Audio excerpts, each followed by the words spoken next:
시청자 여러분 안녕하십니까? 더 뉴스 시작합니다. 여야 모두 당내에서는 권력 다툼, 당 밖에서는 원 구성을 놓고 니탁 공방 벌이고 있습니다. 이재명 의원은 당대표에 도전하기로 마음을 굳힌 것으로 전해졌는데 당내 반대의 목소리는 여전합니다. 국민의힘 권력 다툼 지금도 ING입니다. 여야 의원 모시고 들어보겠습니다. 완도 일가족 실종 사건은 거의 한 달째입니다. 전 국민의 관심 속에 가족들의 모습이 담긴 CCTV가 공개되면서 의문은 더 커지고 있습니다. 지금까지 나온 의혹들을 전문가와 함께 짚어보겠습니다. 네, 먼저 오늘의 주요 뉴스부터 보시겠습니다. 장마 전선이 남하해 중부지방에 모레까지 300mm가 넘는 폭우가 내리겠습니다. 서울을 비롯한 해안가에는 강풍주의보도 내려져 내륙과 산간엔 태풍급 바람이 불고 있습니다. 국회 원구성 협상이 제자리 걸음을 하고 있는 가운데 민주당이 7월 임시국회 소집을 예고했습니다. 의장단 단독 선출 가능성에 국민의힘은 입법 독재 신호탄이라며 강하게 반발했습니다. 나토 정상회의 참석을 위해 스페인을 방문한 윤석열 대통령이 우리 시간으로 오늘 밤 한-호주 정상회담을 시작으로 공식 일정에 들어갑니다. 현지 시각 29일엔 한미일 정상회담이 예정돼 있습니다. 이명박 전 대통령에 대한 형 집행정지 여부가 오늘 결정됩니다. 지병을 이유로 수감 중 입퇴원을 반복하고 있는 이 전 대통령의 석방 여부는 오후 늦게쯤 나올 예정입니다. 완도 일가족 실종 사건을 수사하고 있는 경찰은 수색 범위를 확대하고 있습니다. 이들이 펜션에서 사라지던 날 밤 미리 분리수거를 하고 짐을 차에 싣는 모습이 CCTV에서 추가로 확인됐습니다. 공군 성폭력 피해자 고 이해람 중사 사망 사건 수사를 맡은 특별검사팀이 공군 본부 등을 동시에 압수수색했습니다. 특검팀은 국방부 등에서 받은 자료를 토대로 부실 수사와 2차 가해 의혹 등에 대해 본격 수사를 벌일 계획입니다.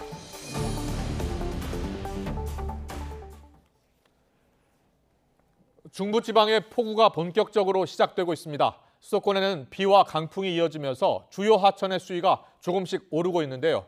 이번 주 내내 중부 지역을 중심으로 폭우가 쏟아진다는 예보가 있어서 안전사고와 비 피해에 유의해야겠습니다. 현장에 나가 있는 취재기자 연결합니다. 황윤대 기자.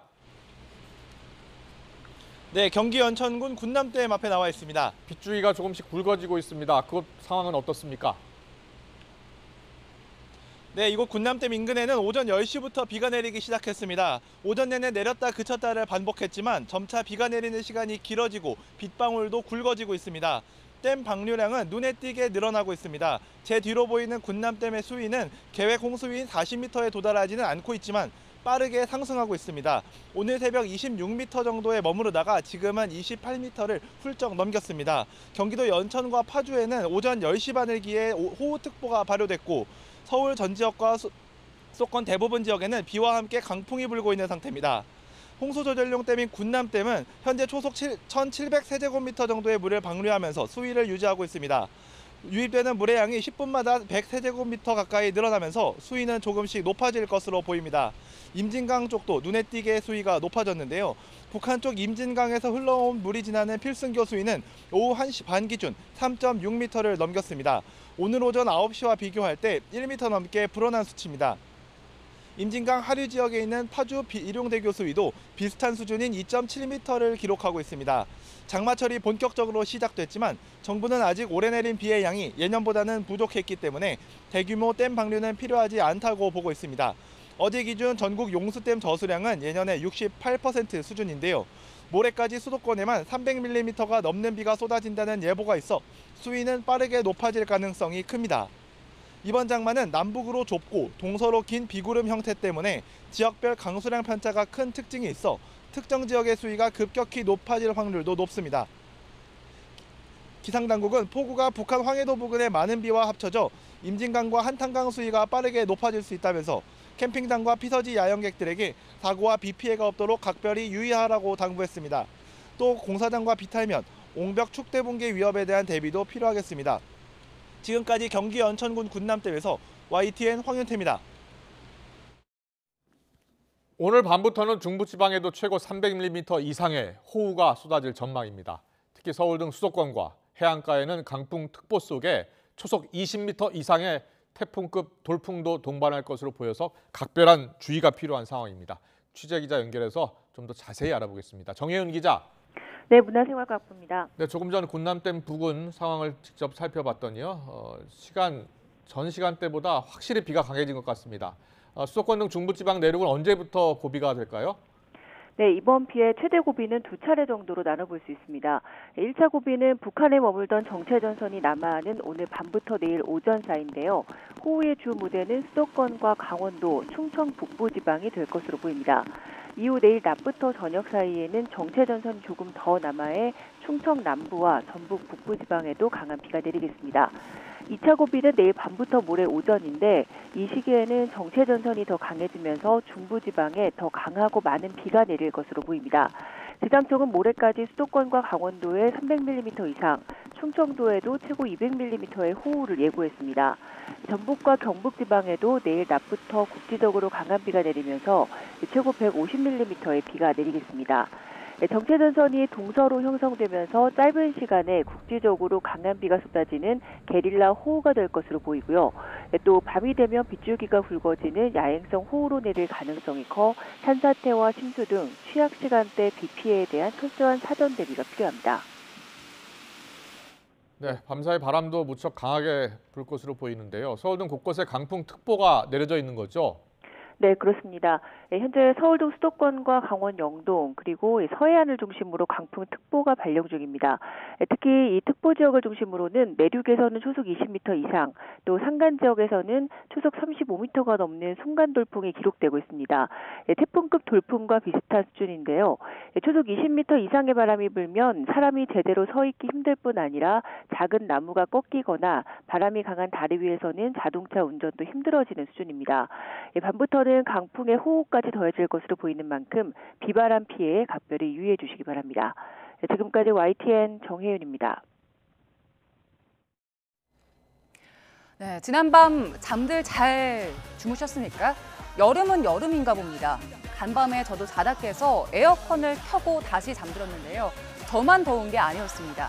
날씨 관련 뉴스, 그중에서도 열대야 관련 뉴스에 달린 댓글들을 좀 봤는데요.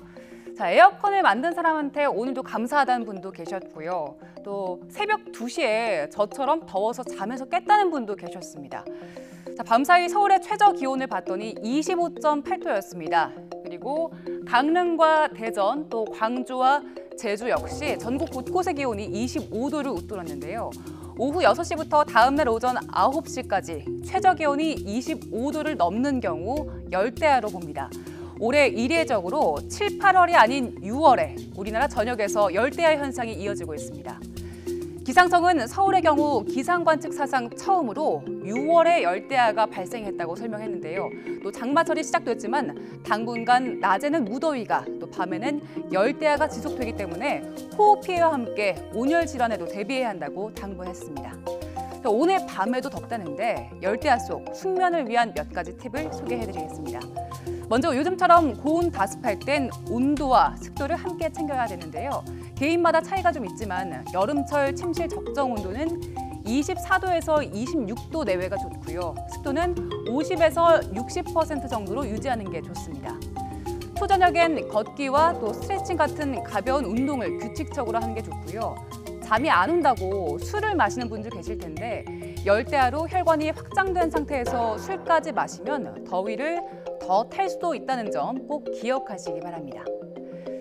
또 덥다고 찬물로 샤워를 하면 숙면에 방해가 될 수 있습니다. 찬물 샤워로 중추신경이 흥분되고 피부 혈관이 수축이 됐다가 다시 확장되면서 체온이 올라갈 수 있기 때문입니다. 오늘 밤은 잠들기 2시간, 3시간 전쯤에 미지근한 물로 샤워를 하고 또 침실을 어둡게 유지해서 더위와 걱정을 싹 씻어내고 숙면하시는 게 좋겠습니다.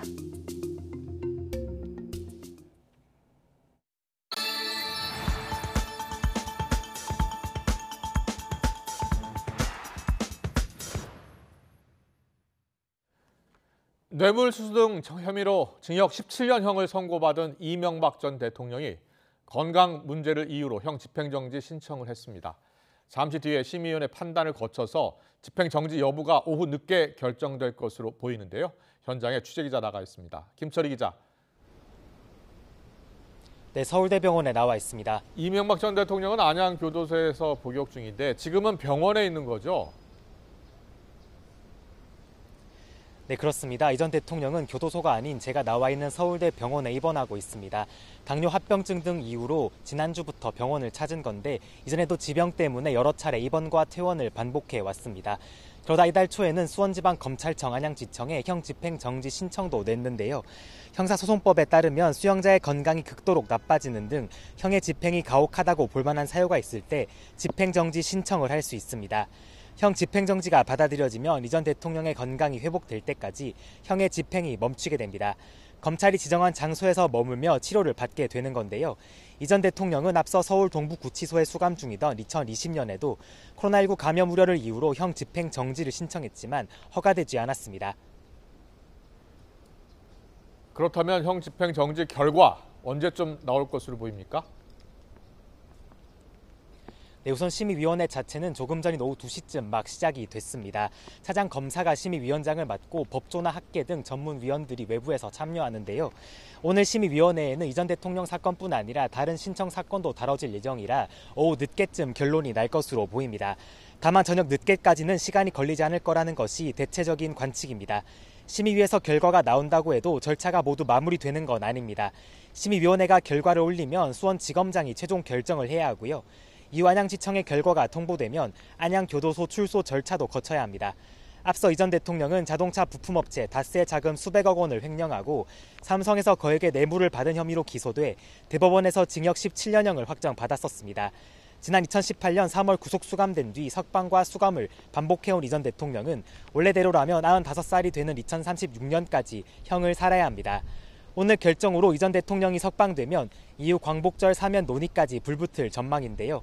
광복절 특사 논의에는 이 전 대통령뿐 아니라 핵심 야권 인사와 주요 기업인을 포함하는 방안 등도 거론되고 있어 한동안 논란이 이어질 전망입니다. 지금까지 서울대 병원 앞에서 YTN 김철입니다.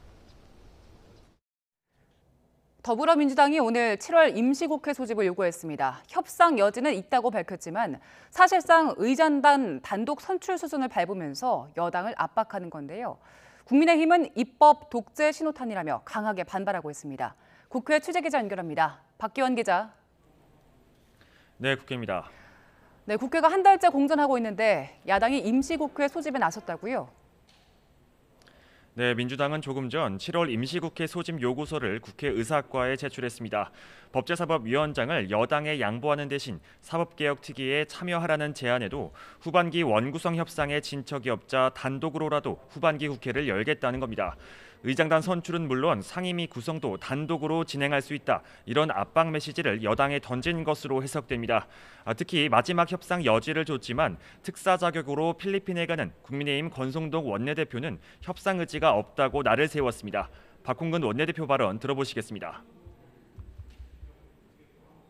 어떤 양보도 없이 철벽같이 고집만 피고 있는 국민의힘은 역대 어느 여당도 보여주지 않은 국회 정상화를 의도적으로 가로막는 새 기록을 쓰는 중입니다. 공항 체크인을 할 때가 아닙니다. 민생 체크인이 우선이고 국회 체크인이 급선무입니다.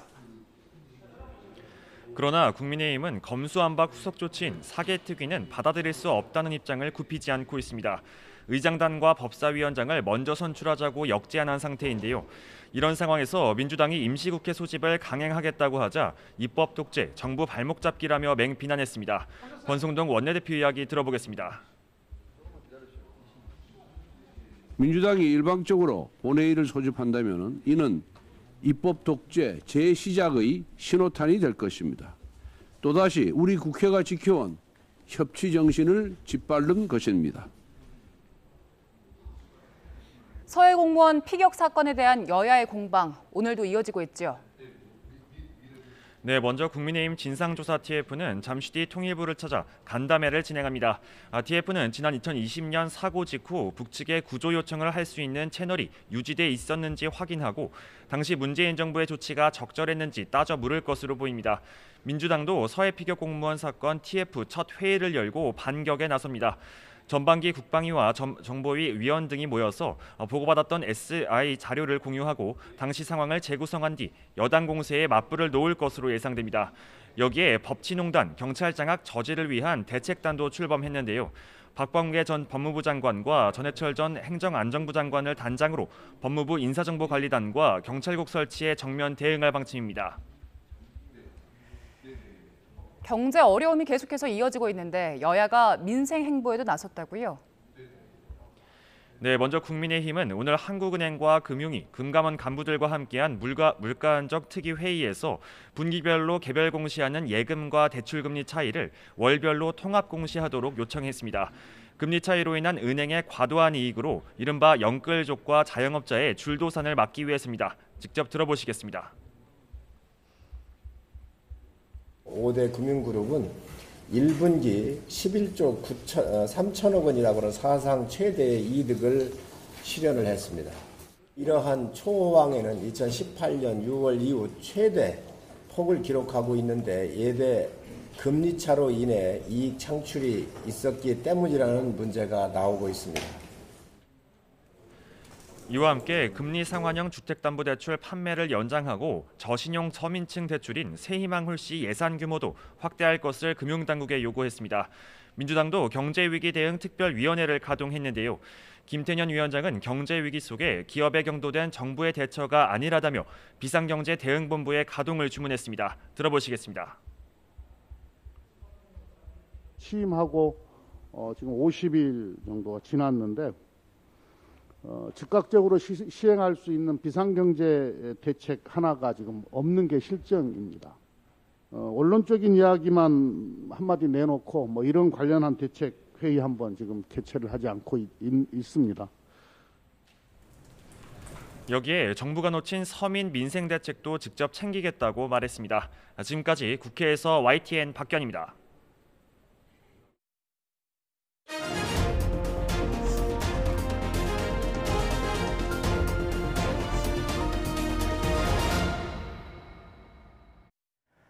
나토 정상회의 참석차 첫 해외 일정에 나선 윤석열 대통령 부부가 스페인 마드리드에 도착했습니다.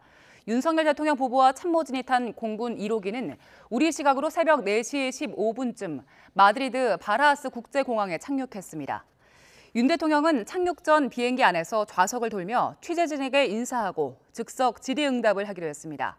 9차례 양자회담의 외교 일정만 14개인데 어떻게 준비했냐는 물음에 윤석열 대통령은 나토 동맹국, 파트너국 간만 회의가 2시간 반이고 나머지는 짧게 하는 것이어서 간단한 현안 위주로 논의하고 인사를 나누는 자리라고 설명했습니다.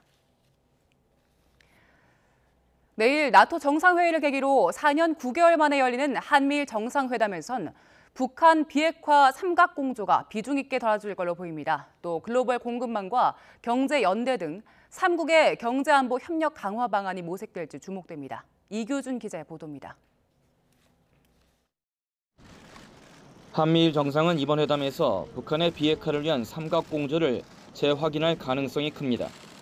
나토 정상회의라는 국제 무대를 기회 삼아 북핵 문제의 시급성과 3국의 대북 대응 의지를 부각하는 데 주력할 것으로 전망됩니다.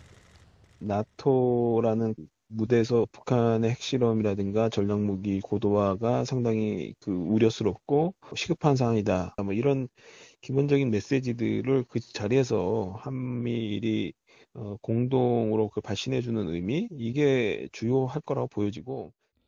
그러면서 북한을 향해 대화의 장으로 나올 것을 거듭 촉구할 것으로 보입니다. 대북 공조 강화와 함께 영내 경제안보 협력도 3국 정상회담의 주요 의제가 될 것으로 전망됩니다.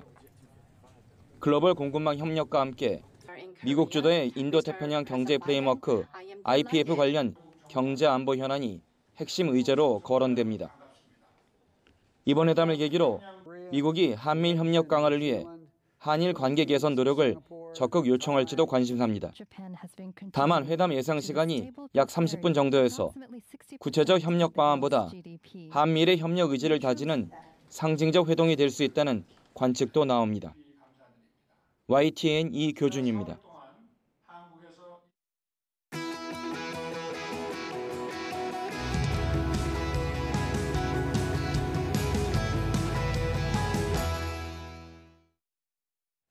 국제공항과 항만을 보유한 우리나라 대표적인 관문 도시죠. 인천광역시, 수도권 매립지를 포함해서 굵직한 이슈를 안고 있는 인구 300만 인천시정을 책임질 유정복 인천시장 당선인을 YTN 스튜디오에 모셨습니다.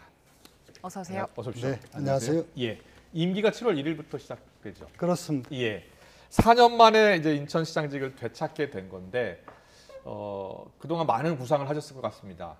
어떤 일을 가장 먼저 하고 싶으십니까? 네, 이번에 새로운 각오와 다짐으로 네. 새로운 민선 8기 시정을 책임지게 됐습니다. 저는 민선 8기 시정은 궁극적으로는 시민이 행복한 세계 초일류 도시 인천을 만들겠다는 비전을 설정해 놓고 네. 이를 위해서는 최소한 창조적인 그런 아이디어, 그다음에 균형 잡힌 지역 발전, 그리고 소통을 통해서 이런 문제들을 풀어가겠다. 이렇게 이미 구상을 갖고 있습니다. 그리고요. 이 균형이 이제 지역 간 균형, 그리고 계층 간 균형, 세대 간 균형, 그 위에서 미래의 그랜드 비전을 실현시켜 나가면서 인천이 꿈을 키워서 대한민국의 미래를 열어간다. 이런 조금 원대한 것 같으면서도 네. 또 대단히 중요한 비전을 설정해 놓고 일을 해나갈 계획입니다. 예, 큰 그림을 그려주셨어요. 1호 공약이 제물포 르네상스인데 이게 구체적으로 어떤 계획입니까? 네, 아시다시피 제물포는 우리나라 근대화를 시작한 출발점입니다. 또 산업화를 시작한 곳이고 이런 역사적인 곳이지만 지금은 이제 상대적으로 좀 쇠퇴이기도 하고 예. 또 상대적으로 아주 열악한 환경 속에 있는 것이 사실입니다. 네네. 이것을 새롭게 미래형 첨단 도시로 탈바꿈시켜 나가기 위해서는 지금 내항, 즉 인천이 갖고 있는 바다 자원, 그리고 계양장거리, 그리고 원도시 문제를 획기적으로 바꾸는 그런 모델을 만들어가는 게 필요합니다. 그래서 이 내항을 중심으로 한 항만 중심의 이 네네. 도시를 미래형 도시로 완전히 바꾸는 프로젝트가 제물포 르네상스입니다. 그렇군요. 행복한 시민을 행복하게 만드는 도시, 그리고 균형 발전 강조해 주셨고 또 미래 도시 이야기해 주셨고 뉴 홍콩 시티 구상도 포함될 것 같은데 어떤 내용입니까? 뉴 홍콩 시티는 이런 말입니다. 그 표현은 이제 앞으로는 달라지겠지만은 지금 홍콩이 중국에 반환된 이후에 여러 가지 국내적인 상황이 변화가 오면서 예. 홍콩이 세계적인 금융과 무역 또 관광의 중심지지만은 이 많은 다국적 기업들이 홍콩에서 다른 데로 이전해가는 이제 추세를 갖게 됩니다. 네. 현실적으로 이루어지고 있습니다. 그래서 이런 그 홍콩 중심에 있는 다국적 기업들이 바로 홍콩을 대체할 적지를 찾고 있는 것이 미국을 중심으로 한 서방의 입장입니다. 그 최적지는 당연히 인천이다. 이것이 저희 생각입니다. 세계적인 국제공항이 있고 항만이 있고 경제자유구역이 있고 또 수도권 2,500만 시장이 있기 때문에 이 영종, 강화를 중심으로 또 송도, 청라와 연계해서 새로운 미래형 그야말로 첨단 도시 형태가 되는 뉴홍콩 시티 프로젝트를 제가 발표를 했고 이것은 앞으로 인천시의 중점적인 시정 방향이 될 뿐만 아니라 이건 대한민국의 미래를 여는 또 다른 획기적인 사업이 될 겁니다. 그렇군요. 예. 예.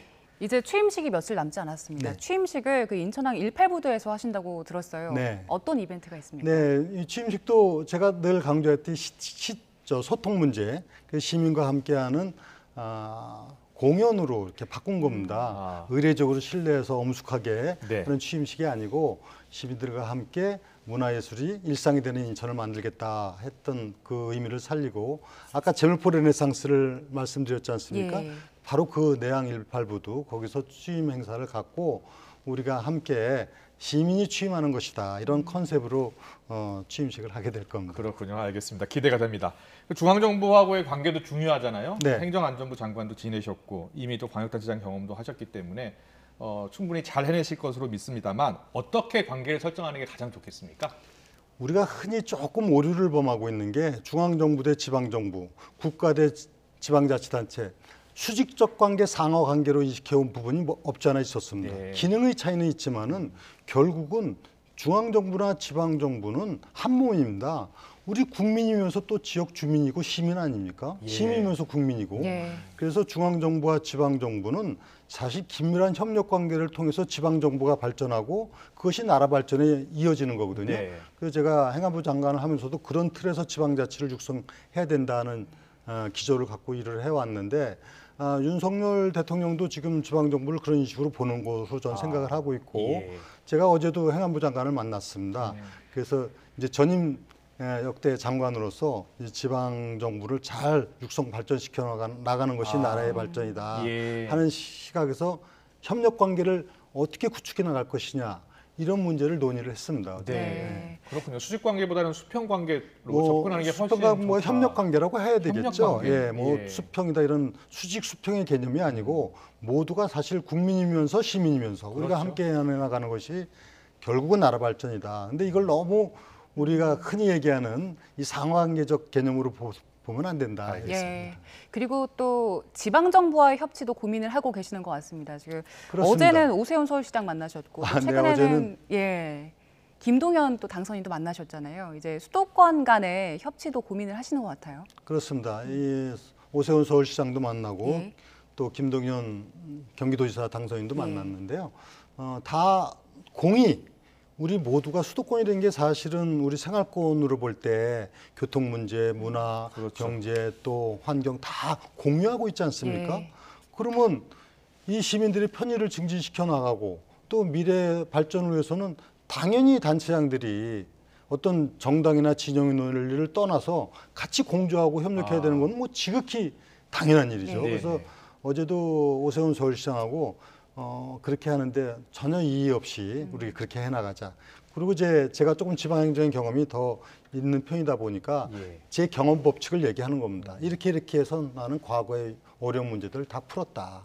앞으로는 더더욱 우리 협력해서 문제를 풀어서 시민에게 희망을 주자. 이런 얘기들을 나눴습니다. 그렇군요. 알겠습니다. 현안 이슈 좀 들어가 볼게요. 수도권의 최대 현안이면서 지금 쉽게 풀기 힘든 문제가 수도권 매립지 문제 아니겠습니까?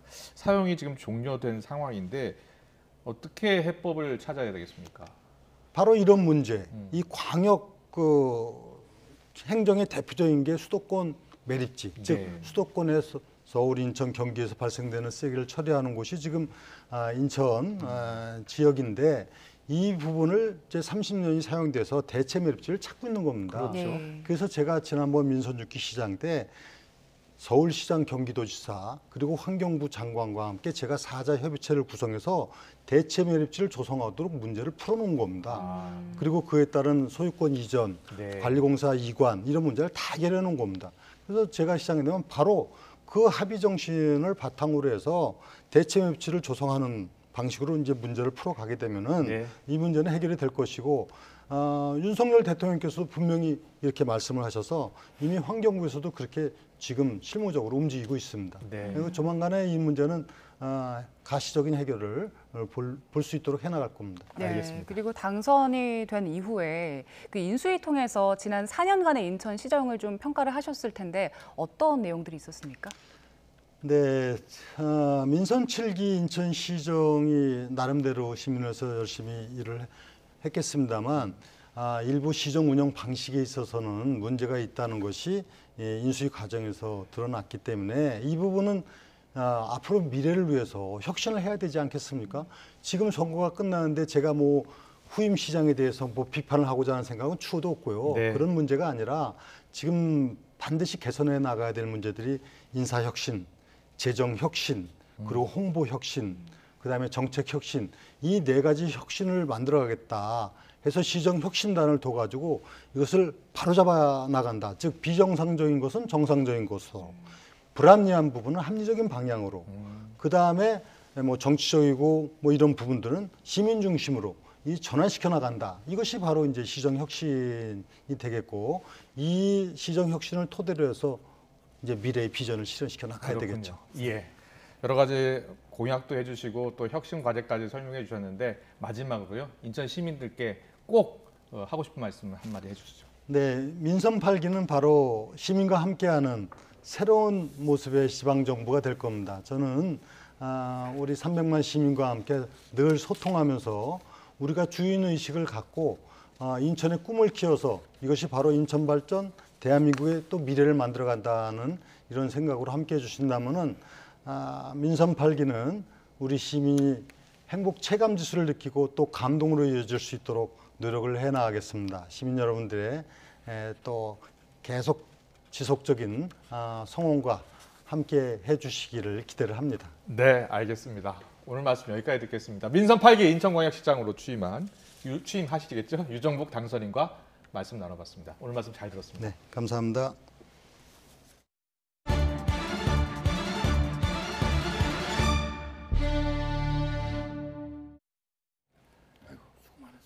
전남 완도에서 실종된 일가족의 이 3명에 대한 경찰 수색이 지금 일주일째 이어지고 있습니다. 조윤아 가족이 찍힌 CCTV 영상을 YTN이 추가로 확보했습니다. 현장 취재 기자 연결합니다. 오선열 기자. 네, 전남 완도 명사심리해수욕장에 나와 있습니다. 네, 벌써 행적이 끊긴 지 거의 한 달이 다 돼가고 있습니다. 조윤아의 새로운 흔적들이 나오고 있다고요? 네, 경찰은 조윤아 양 가족의 통신과 금융계좌 기록을 받아 분석하고 있는데요. 이 조윤아 양 가족은 행방이 묘연했던 지난달 28일에도 이곳 명사심리해수욕장 인근 펜션에서 머물렀던 것으로 확인됐습니다. 이 기존에 머물던 펜션에 빈 방이 없자 100m 떨어진 인근 펜션으로 이동한 건데요. 이 조윤아 양 가족은 펜션을 나섰던 지난달 30일 밤에도 수상한 모습을 보였습니다. 이 조윤아 양 가족이 펜션을 나갈 때 짐이 없어서 궁금증을 자아냈는데요. YTN이 CCTV를 추가로 확인한 결과 짐이 든 여행용 가방은 먼저 트렁크에 실은 것으로 나타났습니다. 그 뒤 다시 올라가서 아이를 업고 나온 건데요. 앞서 조윤아 양 부모는 퇴실 30분 전부터 깔끔하게 분리수거까지 한 사실도 확인됐습니다. 지난달 24일부터 대부분 이곳 펜션에서 머무는 동안 아이는 거의 방 안에만 있었고 부모는 하루에 한두 차례 외출한 장면이 찍히기도 했습니다. 이곳 완도 신지면 일대에선 조윤아 양의 흔적을 찾기 위한 수색이 일주일째 계속되고 있습니다. 이 조양 가족의 차량이 해상으로 추락했을 가능성에 무게를 두고 이곳 선착장 일대를 중심으로 수색 작업을 벌이고 있는데요. 경찰은 오늘 인근 야산과 해안가 등에 수색 인력 170명을 투입했습니다. 해경도 헬기와 경비정 등을 투입해 수색에 나섰고 오후 3시부터는 수색견 7마리도 동원돼 일대 야산과 마을 수색도 강화할 계획입니다. 경찰은 조양 가족이 지난달 23일 완도로 들어와 해남과 강진 방면으로 최소 3차례 이상 오간 것으로 보고 행적 조사에 수사력을 모으고 있습니다. 지금까지 전남 완도 명사심리해수욕장에서 YTN 오선열입니다. 네, 지금 들으신 것처럼 제주 한 달 살기를 한다면서 집을 떠나 실제로는 완도에 머물렀죠. 조윤아 양 가족 행방 지금 29일째 묘연한 상황입니다. 네, 통신이 두절됐고 차량 동선 확인되지 않고 있습니다. 이 실종 사건에 대한 의문들이 풀리지 않고 있는데 전문가와 함께 짚어보겠습니다. 이수정 경기대 범죄심리학과 교수 연결돼 있습니다. 교수님 나와 계십니까? 네, 안녕하십니까? 네, 안녕하세요. 지금 YTN이 단독으로 공개한 CCTV 영상 보면서 좀 상세하게 이 사건을 좀 들여다보려고 하는데요. 먼저 10살의 윤아 양이 어머니 이모 씨의 이게 등에 엎여 있었는데 팔이 좀 늘어져 있었어요. 축 늘어져 있는 모습이었어요. 이게 이 조양의 나이로 봤을 때 일반적인 장면은 아니라는 생각도 드는데 전문가 입장에서는 어떻게 보셨어요? 예, 말씀하신 대로 상당히 일반적이지 않다 이렇게 보이는 게 10살 정도 되면 이제 몸을 가눌 수가 있다 보니까 자다가도 무슨 움직임이 있으면 뭐 엄마가 부르거나 하면 대답도 하고 또 뭐 자다가 깨기도 하고 그러다가 또 다시 자기도 하고 이런데 문제는 일단 엄마한테 엎혀 나올 때 팔이 축 늘어져 있었다는 것뿐만 아니라 차량에다가 실을 때도 아이의 움직임이 잡히지 않거든요. 네. 그렇기 때문에 그렇게 되기는 일단 일반적이지는 않다. 뭐 수면제나 무슨 어떤 뭐 제대로 반응할 수 없게 수의근이 움직일 수 없게 만드는 어떤 방법이 있지 않고는 그렇게 되기는 어렵다 이렇게 보이는데요. 네. 그렇다고 해서 뭐 이렇게 무슨 극단적인 상황을 상상하기는 좀 어려운 게 지금 업은 아이 발에 보면 신발이 신겨져 있거든요. 예. 그렇기 때문에 그런 것들은 이제 아이가 뭐 차후에라도 깨어나서 뭐 걸을 수가 있다. 땅에 발을 디딜 수가 있다. 이런 상태라는 겁니다. 그렇기 때문에 뭐 사망하거나 이런 상황은 아닌 것으로 보여요. 네. 그리고 지금 화면에 보면 어머니가 윤아 양을 업고 있습니다. 보통은 아버지가 이제 업고 하는 경우가 많을 텐데 어머니가 업고 나가고요. 아버지는 지금 손에 뭐 흰 봉투 같은 걸 들고 있는데 아버지가 업지 않고 엄마가 업은 이런 상황도 좀 특이하게 볼 수 있습니까? 글쎄, 이제 뭐 경우에 따라서 조금씩 다를 것 같은데 일반적으로는 엄마가 아이하고 애착이 훨씬 더 강렬하기 때문에 만약에 이 가족이 무엇인가 이제 극단적인 뭐 상상을 하고 있다면 아마도 엄마가 아이에게 좀 더 마지막까지 같이 있고 싶어하는, 아이를 돌보고 싶어하는 이런 본능이 있지 않을까 이런 생각을 한편으로는 하게 되면서 그 아버지는 왼손에 보면 뭐 굉장히 그 물건을 꽉 쥐고 있거든요. 그러니까 물건을 쥐고 있으니까 아이를 한 팔로 오른팔로 안을 수가 없었다는 얘기인데, 그러면 왼팔에 쥐고 있는 물건에 대한 이 아버지의 이제 생각이 뭐 꼭 있어야 되는 물건이다 이런 그 상황으로 보이거든요. 근데 그 물건을 보면 물병이 있고 그리고는 봉투 안에 무슨 물건이 있는데 그 봉투 안에 있는 물건은 확인이 되지 않지만 그것이 굉장히 중요한 물건이었나 보다 이런 생각은 하게 되죠. 네. 그리고 저희 YTN이 새로 이제 영상을 확보했는데 퇴실 전에 이 조양의 부모가 물건을 정리하는 영상, 그리고 분리수거하는 영상도 있더라고요. 어떻게 보셨습니까? 그러니까 일단은 돌아오지 않는다 이것을 시사하는 장면이다라고 보이고요. 뭐 이제 주부이다 보니까 분리수거는 아마 생활화되어 있었을 겁니다. 그렇기 때문에 호텔을 완전히 깨끗하게 비워주겠다 이런 의지로 보여서, 그러면 그 다음에 이 사람들이 어디로 갔을까? 일반적으로는 여행이 끝나면 귀가해야 되는 거잖아요. 그런데 지금 완도를 나간 흔적은 지금 보이지가 않습니다. 그렇기 때문에 귀가가 아닌 다시는 돌아오지 않을 무엇인가 행선지를 향하는 결심, 뭐 이런 것들을 시사하게 돼서 지금 차량이라도 꼭 추적을 해야 되는 거 아니냐, 완도 안에 틀림없이 있을 것으로는 보이는데 어디 있느냐, 이런 이제 의문을 갖게 만드는 것이죠. 그리고 펜션 관계자 말 따르면은 그 조영의 어머니가 가끔 먹을거리를 사러 숙소 밖을 나갔다 왔다고 전해지는데 이게 일반적인 체험학습으로 보기엔 좀 어려운 것 같죠? 물론 이건 체험학습이라고 보기가 어려운 게, 당초에 제주도를 간다고 했다가 지금 여행 계획 하나도 확인이 안 되고 있고 행선지를 갑자기 완도로 바꾸었다는 것도, 완도는 이제 아마도 연고지였던 것 같은데 그런 과정이 상당히 체험학습하고는 거리가 멀다 이렇게 보이고요. 그런데 이제 완도는 그럼 여행 목적으로 들어왔느냐? 그러기에는 뭐 여행의 흔적이 전혀 없기 때문에 수영장도 사용하지 않은 것으로 보여서, 그럼 도대체 지금 그 모텔에서 시간이 꽤 소요된 것 같은데 그동안 무엇을 했느냐 하는 거는 사실은 지금 설명이 잘 안 되죠. 다만 이제 강진까지 여러 번 왔다 갔다 한 것 같다라는 건 지금 행적이 추적이 돼서 이제 그 최근에 알려진 사실인데, 뭔가 결국 그런 이제 그 주변을 탐색했다는 이야기가 되기 때문에 결국에는 뭐 장소 물색 이런 것들을 한 며칠 동안 한 거 아닌가, 그런 생각들을 갖게 됩니다. 그리고 전문가 입장에서 봤을 때요, 일반적인 가족 여행과 가장 다른 점은 뭐라고 보세요? 일단 여행의 목적이 지금 부합하지 않는다 하는 게 이제 제일 큰 특징이고요.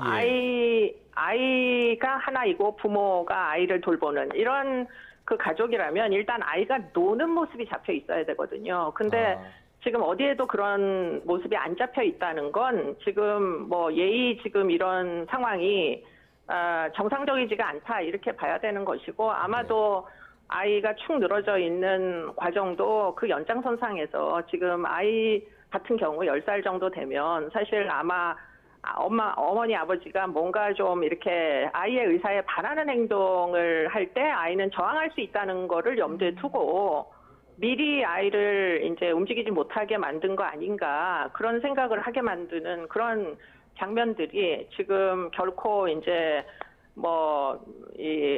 좋은 결과를 예상하기가 어렵게 만드는 대목이다 이런 생각이 듭니다. 그리고 보도에 따르면 일가족들이 좀 경제적으로 어려움을 겪고 있었다는 보도들이 전해지고 있는데, 그런데 조양 가족이 머물렀던 이 펜션이 풀빌라 펜션이었고 1박에 45만 원 정도 하는 방이었다고 합니다. 그래서 뭐 실종 전에 최소 숙박비로만 240만 원 정도를 썼다는 보도가 있었는데, 그렇게 이전의 경제적인 상황과 비교해 봤을 때 좀 고가의 숙소가 아니었을까라는 생각도 들거든요. 그러니까 어떻게 보면은 마지막 여행 이런 것이라면 사실은 뭐 본인의 평상시의 경제적인 상황하고는 좀 거리가 있는 여행이 될 수도 사실 있는 거기 때문에, 그렇게 이제 비싼 방을 빌려놓고선 수영장을 사용하지 않는 거 이런 것들이 이제 굉장히 눈여겨볼 대목이다 이런 생각은 드는 거죠. 네. 마지막까지 좀 살아서 이렇게 돌아왔으면 좋겠는데 현재까지 생존 가능성은 얼마나 보세요? 그러니까 크게 높지는 않아 보인다라는 생각이 들고요. 예. 근데 이제 마지막까지 생존자가 누구냐 아버지인 걸로 보이거든요. 그렇기 어떤 점에서요? 때문에 전화가 맨 마지막에 꺼진 사람이 아버지인 것으로 보여서 새벽 4시에 그렇기 때문에 그 대목을 좀 더 이제 주목을 해야 될 것 같고 지금 만약에 그런 상황이면은 차량을 먼저 찾아야 될 것이고 그리고는 아버지가 꼭 극단적인 선택 등을 했다고만 우리가 가정하는 게 옳을지 아니면은 뭐 다른 좀 더 집중적으로 아버지의 이제 신원을 확보하기 위한 노력을 해야 될지 그런 부분은 수사 당국에서 좀 의논을 해야 될 대목이라고 보입니다. 네, 알겠습니다. 오늘 말씀 여기까지 듣겠습니다. 지금까지 이수정 경기대 범죄심리학과 교수와 함께했습니다. 잘 들었습니다. 감사합니다. 네, 고맙습니다.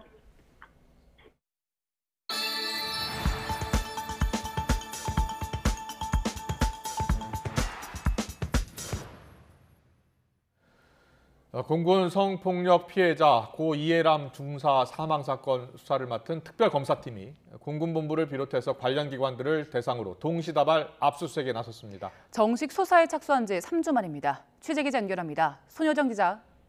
네, 사회 일부입니다. 네, 고 이 중사 관련 특검팀이 출범한 뒤 처음으로 강제 수사에 나섰군요. 네, 안미영 특별검사팀은 오늘 공군본부 등 군 기관들을 상대로 압수수색을 진행하고 있습니다.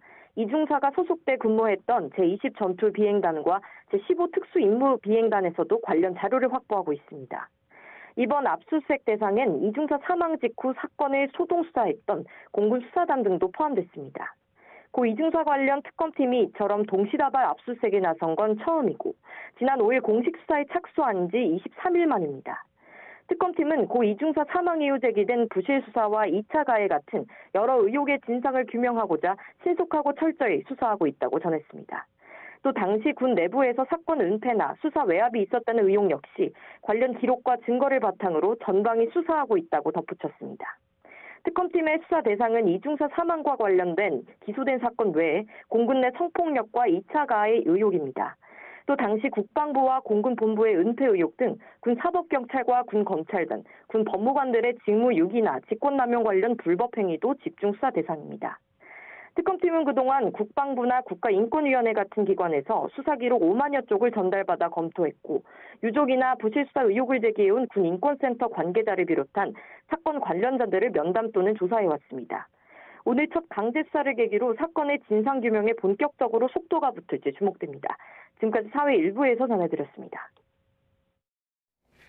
국민건강보험공단에서는 1년 전부터 고혈압과 당뇨 등 만성질환자들에게 스마트워치를 지급해서 건강관리를 돕는 시범사업을 진행하고 있습니다. 그런데 이 스마트워치가 제대로 작동하지 않는 경우가 많고 문제 해결도 어려워서 상당수가 무용지물이 되고 있다는 제보가 들어왔습니다. 양동훈 기자입니다. 손목에 차고 있으면 걸음수와 운동거리 등을 측정해주는 스마트워치입니다. 고혈압이나 당뇨 등 만성질환자의 신체활동 개선을 위해 국민건강보험공단이 무료로 지급하고 있습니다.